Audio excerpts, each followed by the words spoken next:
అందరికీ నమస్కారం అండి. బాచీరావు యాస్ట్రో సెంటర్కి స్వాగతం అండి. ఈరోజు మన వీడియోలో సింహరాశి వారి గోచార ఫలితాలు మరియు రాజకీయ రంగాల్లో ఉన్న వారి యొక్క రాజకీయ జీవితం గురించి మనం మాట్లాడుకుందాం. సింహరాశి వారు ఎవరైతే ఉన్నారో సింహ లగ్నము, సింహరాశి, అదేవిధంగా ఈ గురు భగవానుడు, శని భగవాను యొక్క గ్రహ స్థితి గోచారంలో ఏ విధంగా అయితే ఉందో అదేవిధంగా వాళ్ళ జాతకంలో కూడా ఉన్న ఎడల ఈ ఫలితములు అనేవి 100% జరుగుతాయండి. వీరికి అష్టమ శని జరుగుతోంది. అదేవిధంగా గురు భగవానుడు వీరికి గురు భగవానుడు ఏకాదశ స్థానంలో సంచారం చేస్తూ అనుకూల ఫలితాలు మే 15 తర్వాత ఇస్తారు. వీరికి రాజకీయంగా ఉన్నత పదవులు అనేవి కష్టం మీద లభిస్తాయి. ఎక్కువ కష్టపడాలి.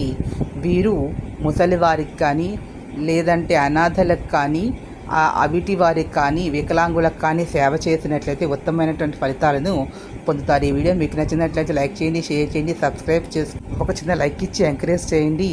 Please subscribe my channel. బాక్స్లో కామెంట్స్ మీరు చెప్పండి, దాన్ని ఇంప్రూవ్ చేసుకునే ప్రయత్నం చేస్తాను.